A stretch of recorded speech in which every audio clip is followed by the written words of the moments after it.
Alhamdulillah nggak ada. Oh, nggak ada. Dolan yuk. Loh, besok saya dan Astabrata ke pantai besok. Besok Tenanan toh? tenan, besok pagi. Sesuk aku yo ning pantai karo Mayangkara. Pantai ndi pantene akeh lho. Pantai pacar. Duh, apa ki pantai kok pantai pacar? Duh. Iya pantai pacar ki Tulungagung. termasuk Tulungagung apa Blitar ya? Oh, Oh, Tulungagung. Kalau pantai dekat sini tuh pantai apa, Pak? Pudak, pantai Pudak. Oh, pantai kuda. Kuda. Ikut. Pudak. Pudak. Jadi nanti pagi habis wayangan ke pantai. Ikut.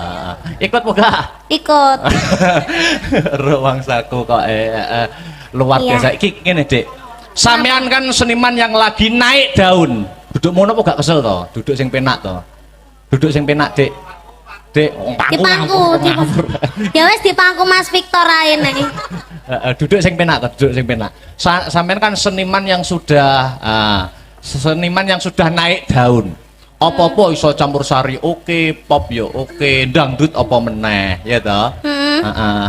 Sampean ora ketang sithik njajal ndalang ngene kene, Dik. Dalang to? Heeh. Nek trimo dalang yo kecil to, bar gitu. Abar kalih kula anak apane lho, ora anak apa-apane. Upama gelem dalang kalah payu aku. Tenan, kalah payu. Gelem dalang tenan. Aku dalang apa lho, Mas? Dalang ki kok omong-omongan iki karo iki. ngono Pak ya. dalang karo Bu Sinden. Oh iya. Ning sulukono sik sing lho. Sing endi? Songo sing isine Kang. Lho. Hah? Sulukan aku lho slendrup lah. Tong-tongane, Mbah. Heeh. Nyok. Duduk sini lho. Dalang dong. Oh, duduk sini toh. Ojo. Sini lho, sini. Oh, iya. Wah, bahaya ini nanti. Oke, aku lagi ganas-ganasnya lho. Ah, situ madep sana no. Anu toh, Bapak ingin toh. Madep sana. Siden tak. Duduk dalang ora apa-apa, duduk dalang. Jangan gini aja. Oh, gini aja. Anu mic-nya dipegang tangan kiri.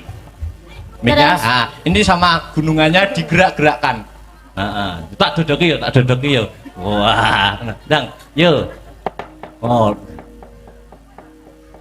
Isine kang gara-gara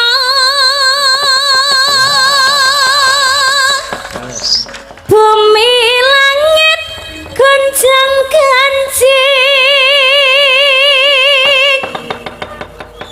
para kang pratala lindu ping 7 sehari umap kang jalani di pati ambantusi sirna larut terus pene Mas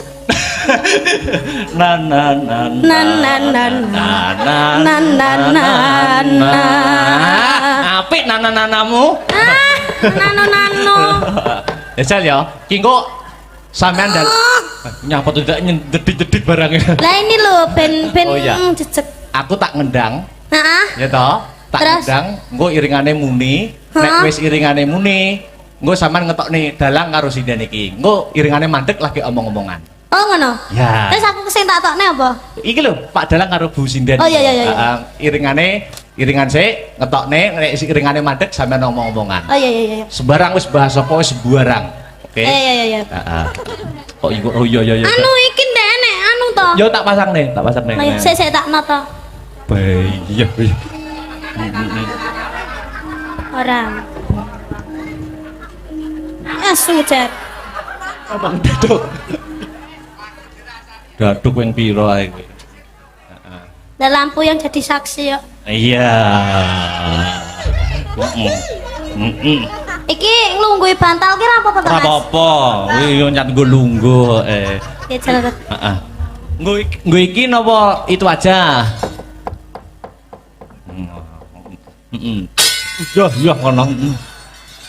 Anu sinden wong wedoke nek ngepraki malah banter lho. Nah kok iso? Lah kan renek ganjelane. Lek nggih sotek. Sik. Terok naku dok. Sik. Terok naku dok. Terok naku dok. Terok naku. Wah, ngono ya aku dodokane. Dok. Ngono ya. Sik, aku tak rono sik. Sik ta, urung. Urung. Ya bar gedang lho. Sik, jajal dodok ngene iringane.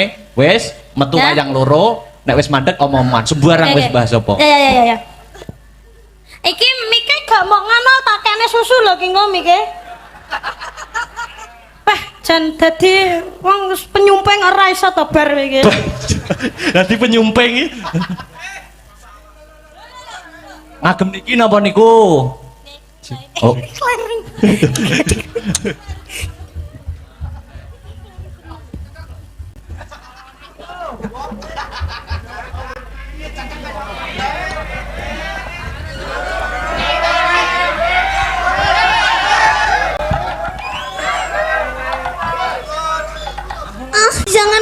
Jangan sisat-sisat.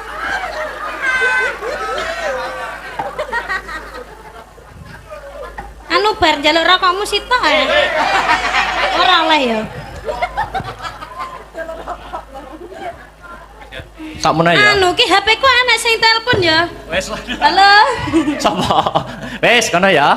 Ya. Ah, sik. Antene aku sik. Ya gimik. Aku cepatno wireless siji. Ya.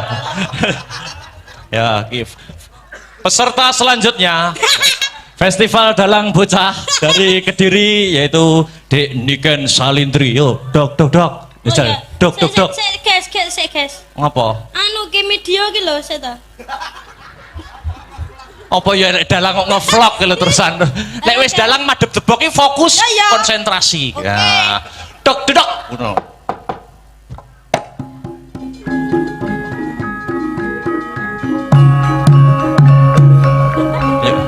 Dijabut.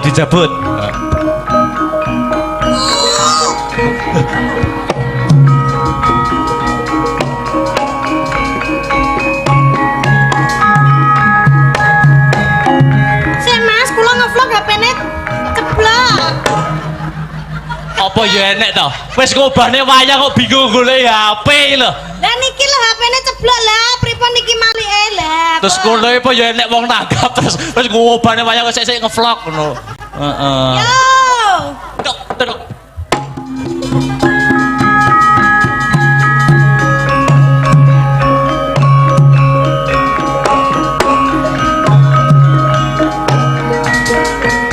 Dileh kayane wis ilang. Wah rusak kok. Yo metu Pak Dalang karo Bu Sinden.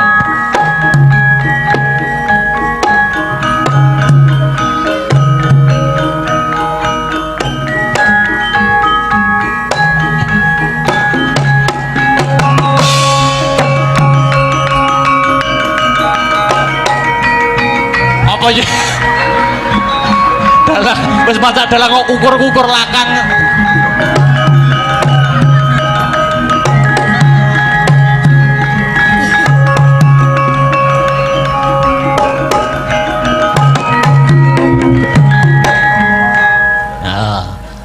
Omong-omongan aja. Loh, dalangnya mengi dalangnya. Bune. Wedah, bune ada. Ya apik terus. Nah lemak nih. Wah. Apik. Ya terus. Ya ngalah bojoku kok suwi-suwi saya ganteng ya ampun bagus e. Cium dulu. Aku nih jane pengen ngono mong aku.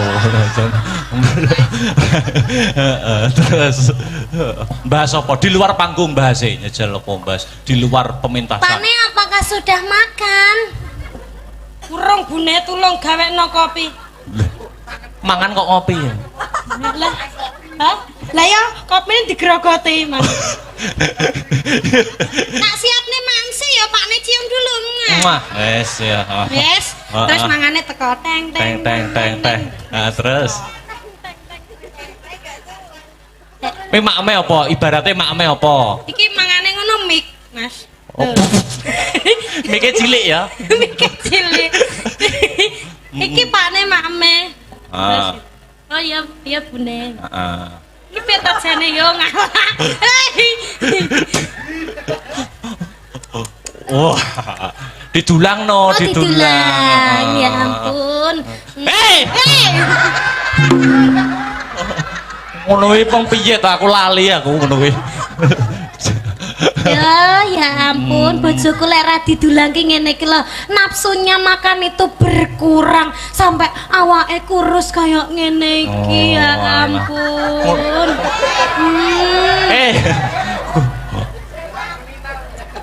Kuruin aku jane salemu ning enek vitamine lho bune. Ngono. sing dibasok kuwe dikecrek polisi minggu dalam. Mbah. Terus piye neh, Mas? Bahas apa keseharian. Kesehariane kita ye. Lah ya opi kesehariane padahal karo Bu Sinden. Kesehariane apa upamane? Upamane enek masalah wong loro ki upamane enek masalah tukaran upamane. Oh, enek masalah tukaran. Tukaran wong loro ki padu upamane. Pakne. Ah, nek Sindene nek nesu piye Bu Sinden kuwi? Pakne ndeknya aku ki nyawang HP-mu kok tungklang-tungkling ki jane nek apane to Pakne mosok enek sinden sing ngecati sampean to Pakne. Ora enek ibune. Masya Allah sumpah to demi Allah ndek enek lho bune. Ya ampun aku kira kene mbok hapusi lho Pakne kowe iki ben-bengi vecenan karo sapa? Kowe iki padahal ki turu karo aku lho ya an. Kowe kok tegomen to Pakne karo aku ya ampun Pakne kowe kok tegomen to karo aku. Sik wis bar. Lara Pakne atiku lara. Ora bune, ora. Seto tak jelasne to bune. Atiku lara Pakne. Tenang atiku lara. Wah. Ketoke wis gak sayang mbek aku to Pakne. Sik to kok sing nesu male wonge ning wayange lho. Kok ora tau dijawab menti VC kok ya ora tau diangkat. Aku ki jane kurang apa to Pakne? Nggawe wayang anyar remuk sedina iki. Wes. Lah jare kok nesu. Oh ya nesu ya. Nesune terlalu menghayati kamu itu. Dah ya tak lepas ya. Aku jane kurang apa to Mas? Loh. Wes wayange ya wes. Bentak aja to mesti ora tau dijawab, bentak VC ora tau diangkat.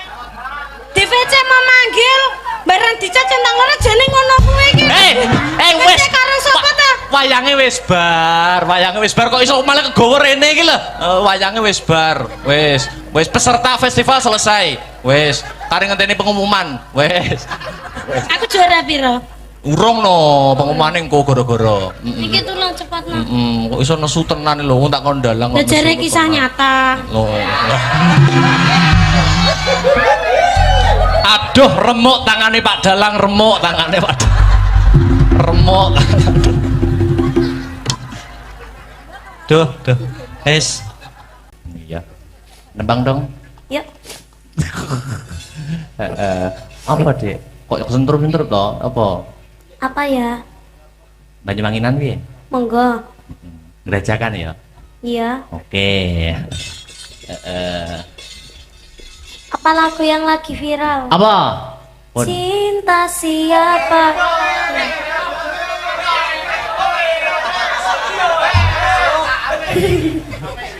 Cinta bojone Akbar. Ngelanjut. Nanti bojo Akbar. Durung. Ngelanjut. Gue aku menengane ora diwene umpan sik ora anu aku. Yo, apa kuwi sintane? Iku mau lho Mas. Oh, kuwi sing cinta siapa? Heeh, tapi ngomong kabeh ya. Oh ya. Cinta siapa? Sing ora bengok sesuk-esuk dilarung. Latihan sendang cepet. Ya, latihan Ini sih. sinden-sinden. Bu Ya. melok bengok nggih, Bu nggih. Oh. Ayo, latihan. Cinta bojone Victor. Victor ganti bojo ya. Ora duwe. Bisa. Bengok kabeh ya. Ya. Cinta siapa? Cinta bojone Akbar. Loh. Hehe. Haha. Sing bojone Akbar to? Lah sida ora?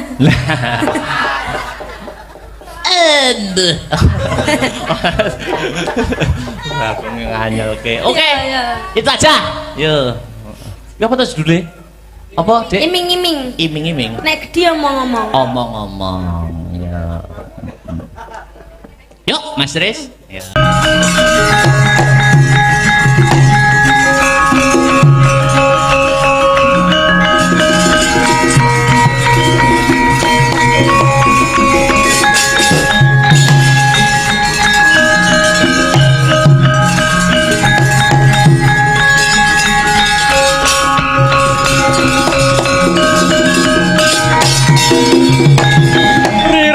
Harta palwanu ting ranu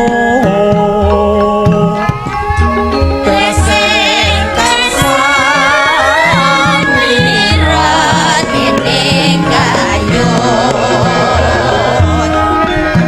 manis selera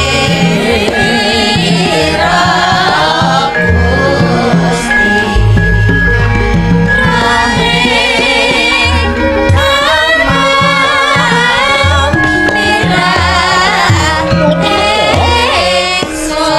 matura kelawan uwakmu ing ngamarta kepiye pawartane sakwise jeneng sira kulup marak marang Karang Kadempel sewu kalepatan nyuwun tadah wadana sedaya dawuh pangandika para pepundhen sampun kula aturaken dhateng Siwanayantaka gancanging cariyos Siwanayantaka nyuwun syarat sarana ingkang kedah dipun pinanggani inggih menika wujudipun Sekar Pudak Tunjung Biru. Koko Prabu kados pundi pamrayoginipun Janaka? Kula wonten dawuh.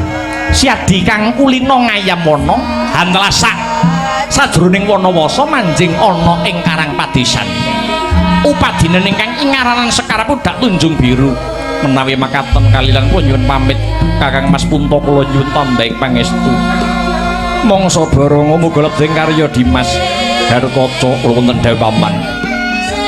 Awat-awaton lakon ing pamanmu hang padi wujuding Sekar Pudak Tunjung Biru. Nggih dhateng sedika ngestaken dawuh. Sikra kang bala dumingal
ngisor.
nata mirah ingsun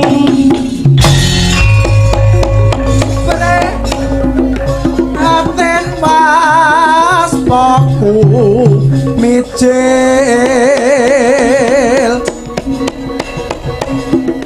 tuhu dahat tanpa karya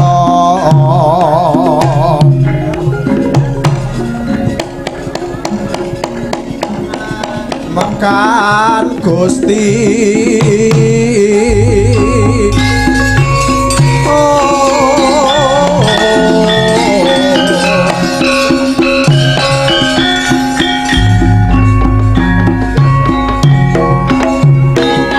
ilahing nama sidam sidi sekaring buwana langgeng ulun mas padakake kaya wayah ulun Lesmana kang sowan ana kahyangan alang-alang kumidur semengko pengawak bojro kang dadi lakumu ana parigawe apa Lesmana Widakdo nyuwun inggih duh yang padha winenang kula marak sowan awit wonten perkawis ingkang saklangkung wigatos Lesmana nyuwun lumunturing sih kanugrahan saking paduka pukulun ingkang arepi Sekar Pudak Tunjung Biru. Sekar Pudak Tunjung Biru kinarya kula badhe handayang Kyai Semar Badranaya. Kulup Lesmana samendang tan karempit atur kita wis wontampa kanthi trawaca. Kita ora kleru menapa nyuwun Sekar Pudak Tunjung Biru marang jeneng ulun. Awit ya ana alang-alang kumitir kene papane kembang mau kulup. Lan wis titiwancine kembang mau linggar saka asta ulun mara gage tampan ana ulun ora awel hanggone masrahake kulup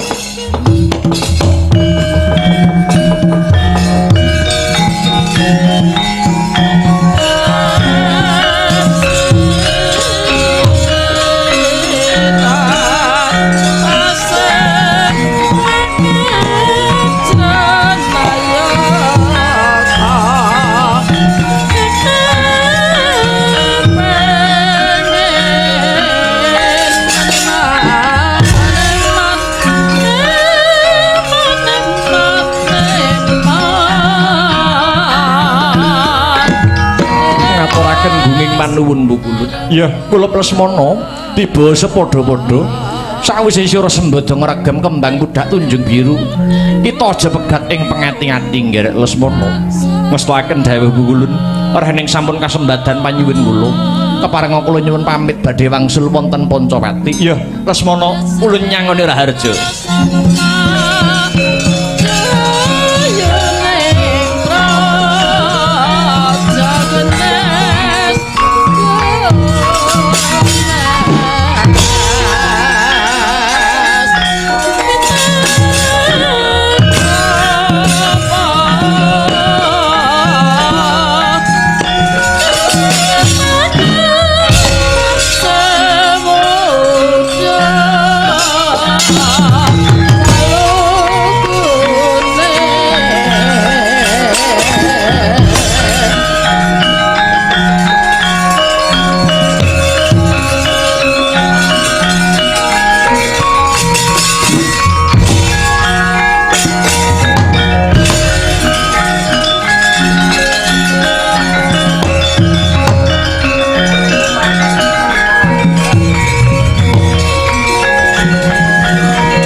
Dewa Sukata marang suring brang ngotani arem-arem ngendan wengawiyat ing Dananjaya lan tetuko kang sowan ana parigawe apa dene sira marak ana panjenengan ulun yang padha wenang pukulun dosa menapa ingkang kula sandhang menawi kula nglairaken isining manah kawula Jernyatanipun paduka yang padha menang sampun nyumur piancas kula.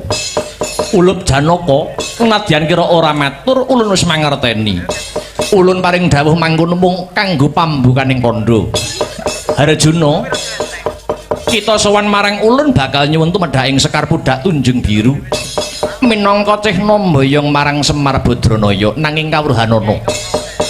Sekar Pudak Tunjung Biru wis ulun paringake marang Lesmana Widakdo utusan saka Praja Pancawati Waduh pukulun para maos lingsem Janaka nyawang soroting Basanta menawi kula wangsul dereng mundi Sekar Pudak Tunjung Biru Janaka kula wonten dawuh Hayuwa Purasamu kalamun to Sekar Pudak Tunjung Biru bisa uwal saka astaning Lesmana tak kira ora kurang jalaran nyuwun pangestu sing ati-ati kula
Sang Arjuna wis menira kamanungsan kasrepan tinggaing mungsuh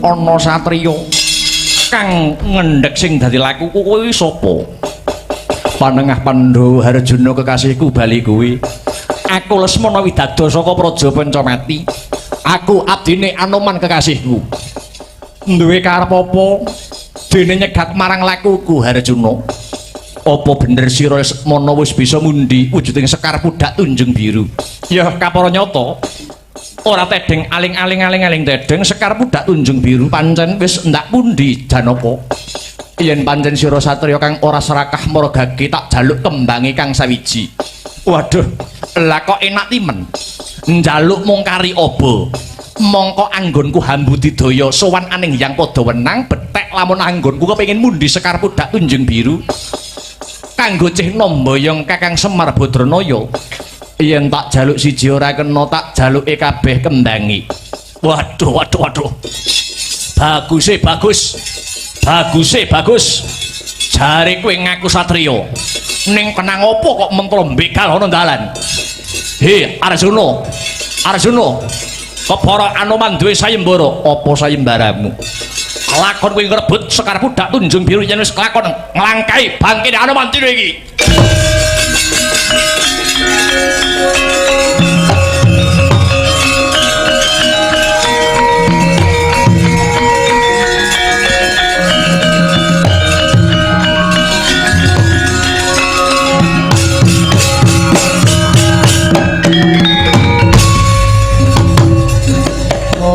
lamun sira hangga guru kaki familia manungsa kang nata ingkang gedhe martabate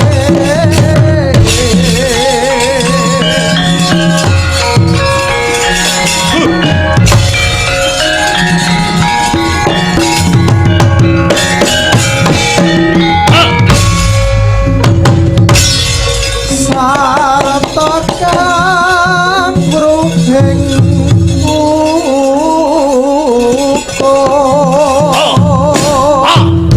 kang ibadah lan kang ngirangi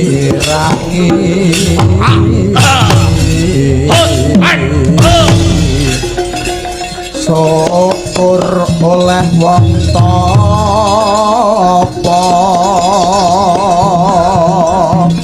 ingkang wis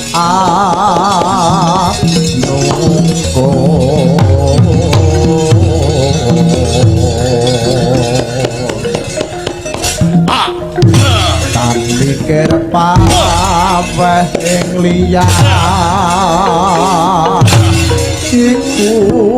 pantes buronono kaki sartane kamru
dene rebutan Sekar Pudak Tunjung Biru.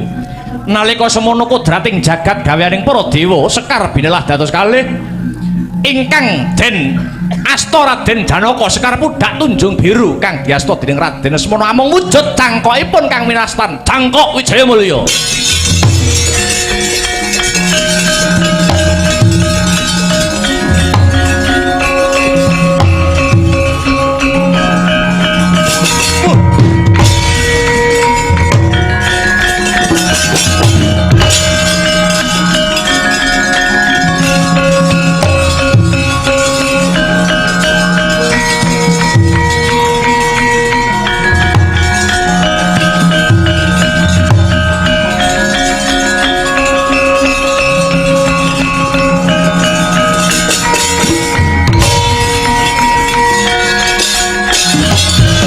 Kahang susumbar lindu bumi kunjing ing kados pundi Raden Anoman nyuwun kula kembange kelakon direbut kelawan Arjuna aku mung antuk cangkoke wae.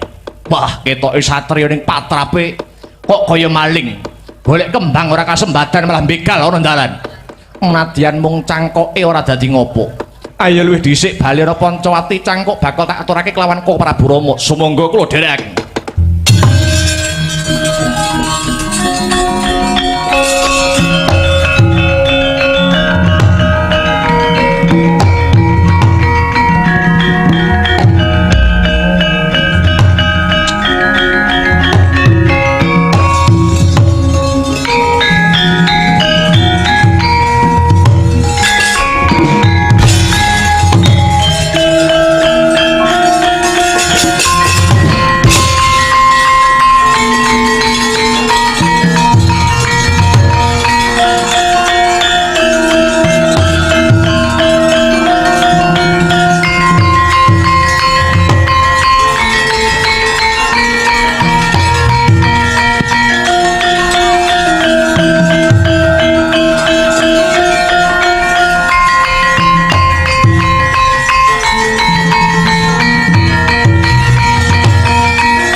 Sahabat ingsun pining hangulati puspita medemendah kang warani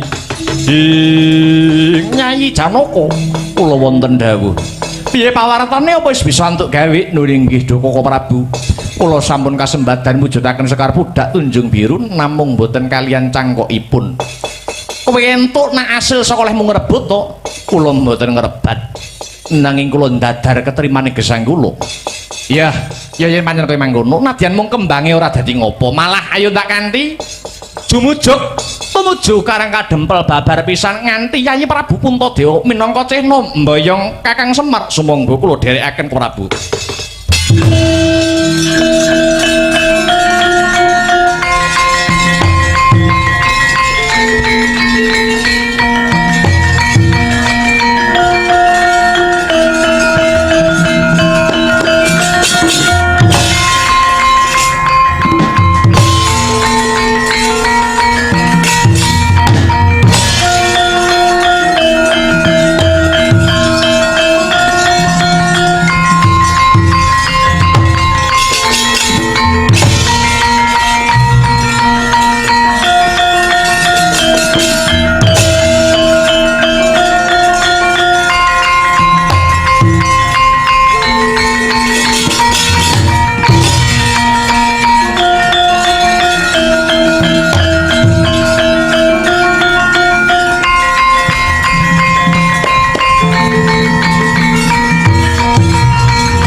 Kakang Semar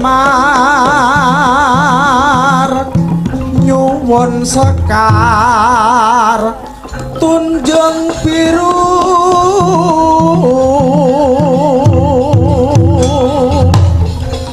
kasembadan den pati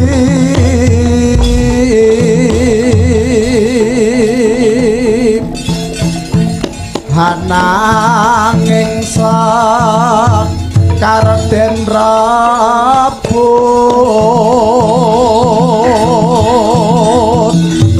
hamung ngantuk cangto yakti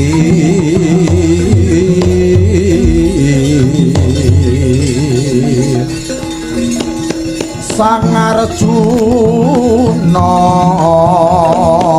gawe kidul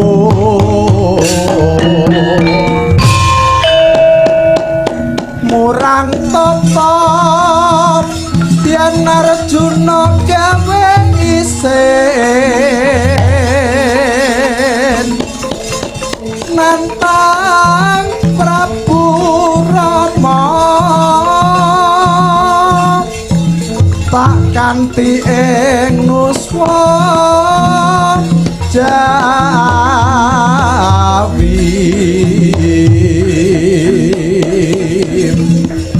pasrah cangkok mrengki Semar.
mangungkung kanduhan rimang niki sami rawuh ndara kula ing Ngamarta lan sinuwun ing Dwarawati. Ya Kakang Semar, tekaku iki Kang wigati bakal ngaturake kembang sing dadi pundhutane Kakang Badranaya. Ngaten sinuwun kapara nyata. Aja kurang pangapura ya Kakang Semar. Kembange tanpa cangkok. Kembange Sekar Pudak Tunjung Biru ora ana cangkoke. Kepiye munggo pamrayogamu Kyai Semar? Ya. Senadyan kembange ora ana cangkoke aja nganti suwala Kakang Semar anggone bakal tak boyong ning Praja Ngamarta. Nggih, cobi kula taminipun, Ndara.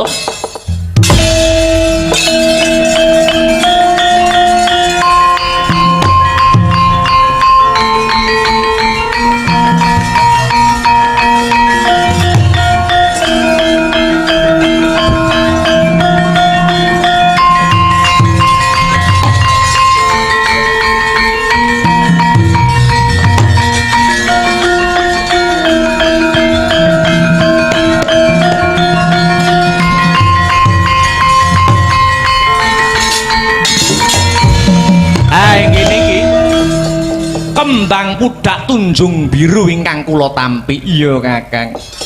Ayo Kakang Semar, enggal tak kanthi boyong ming Praja Ngamarta Kakang. Mengke riyin Ndara Janaka mengke riyin. Aradi sareh sawetawis nggih Gus.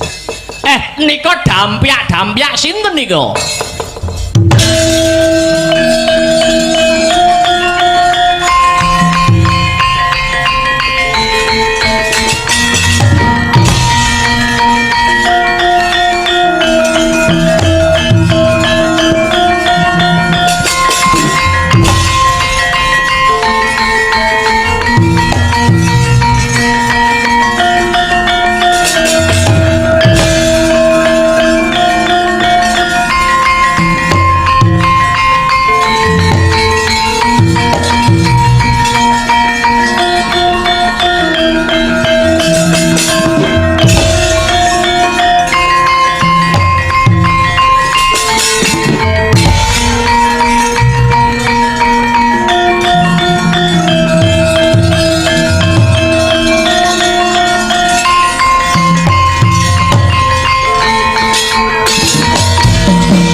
Prabu Rama Wijaya ingkang rawuh wonten Karang Kadempel. Iya Kyai Semar.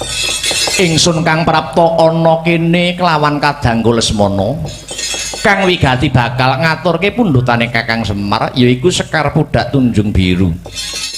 Nanging amung cangkoke wae kepiye kok tampa apa ora Kakang Semar? Cobi kula tingalane riyin.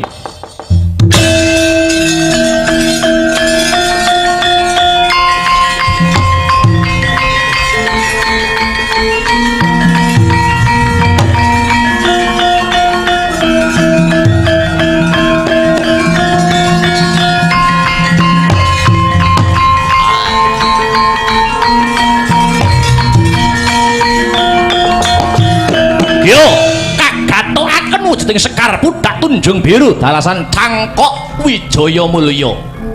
Badar sejatining wujud wenteh garwanira Ki Lurah Semar nenggih Batari Kanastren.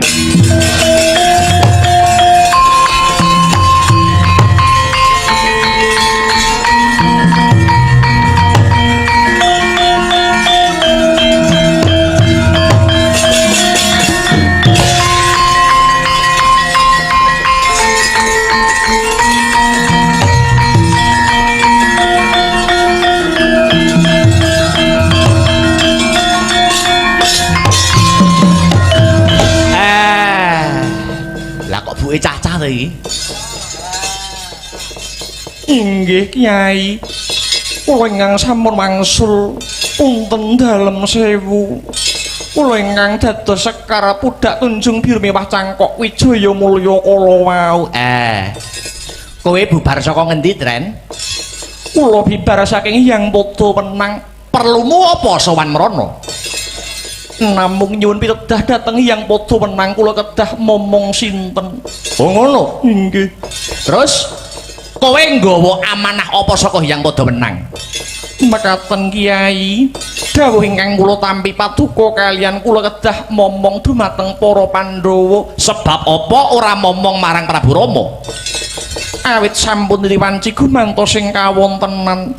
Kala semanten paduka momong dumateng Prabu Rama krana masih wonten jamaning Guntarayana. Ing mangke sampun ngancik jaman Guntara Sabda inggih alaming para Pandhawa. Sabab Prabu Rama sampun paripurna kewajibanipun. Ngono nggih. Kewajibane Prabu Rama apa? Mardikaaken nagari. Lah yen kewajibaning Pandhawa gadah kewajiban ngisi dumateng kamardikaning negari Kiai. Oh, ngono inggih. Ingkang menika Kiai, monggo sesarengan kula kanthi kula dherekaken momong dumateng para Pandhawa Kiai. Wela dalah.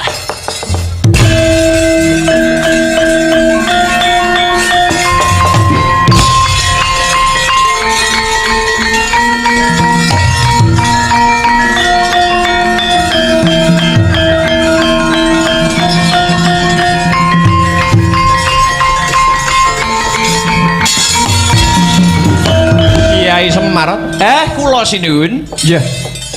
Ingsun narima ing pandum ora bakal meksa marang Kiai Nayantaka. Ya mung sadurunge aku kundur Kiai Semar, aku mung titip kelawan para Pandhawa.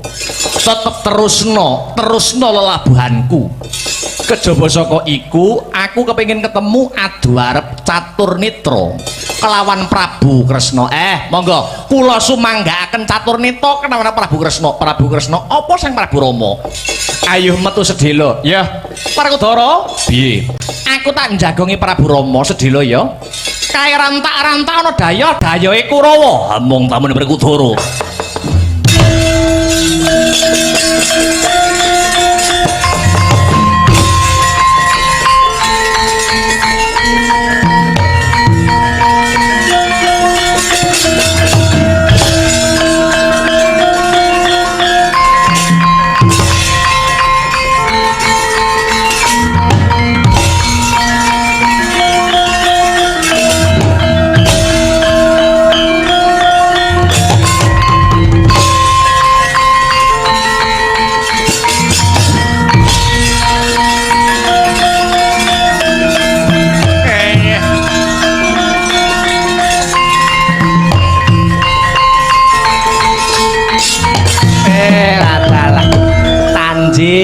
Tanjir ngabar sumebar pawarta Kakang Semar kasembadan kaboyong dening para Pandhawa tegese gagar wigar tanpa karya negara ngastina duweni gegayuhan boyong Kiai Semar. Para Kurawa, barisan witing klapa cawisna maju dina iki cicil Bratayuda.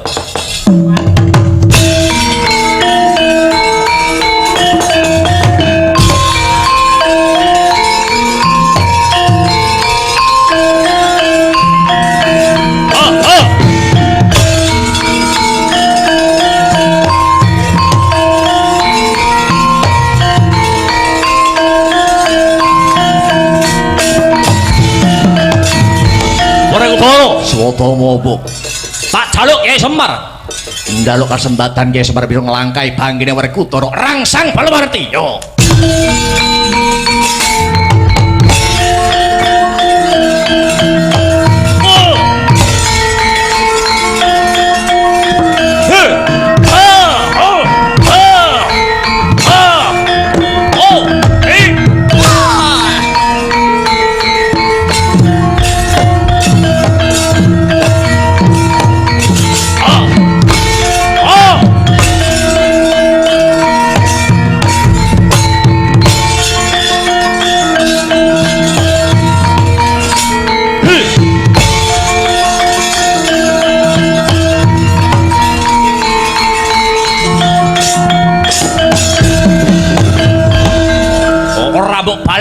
Semar Putra lek gempur negara Ngamarta maju legane ngatiku tibane titir mati dening aku. Yo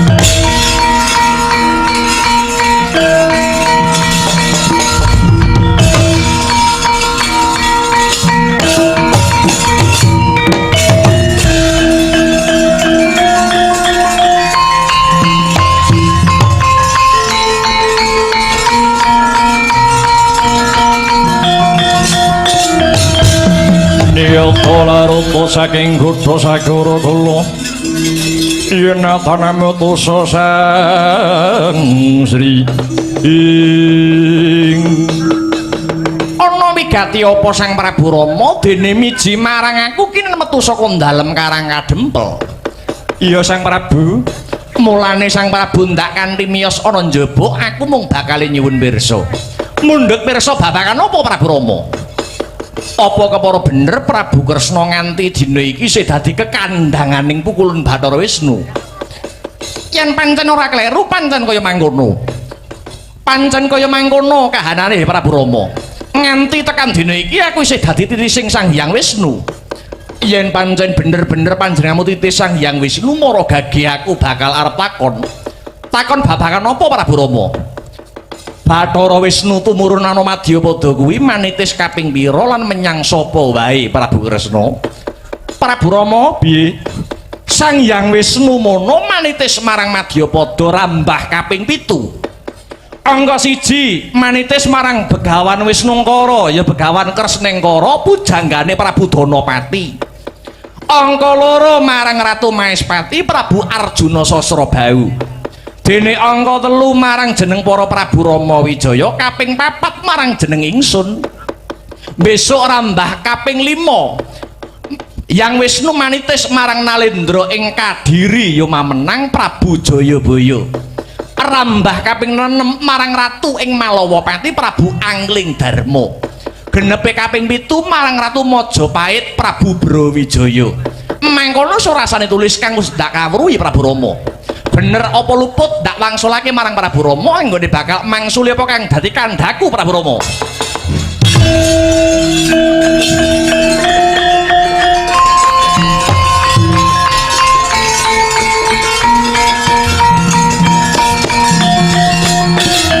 iya Pancen bener apa kang dadi kandhamu kabeh Prabu Kresna?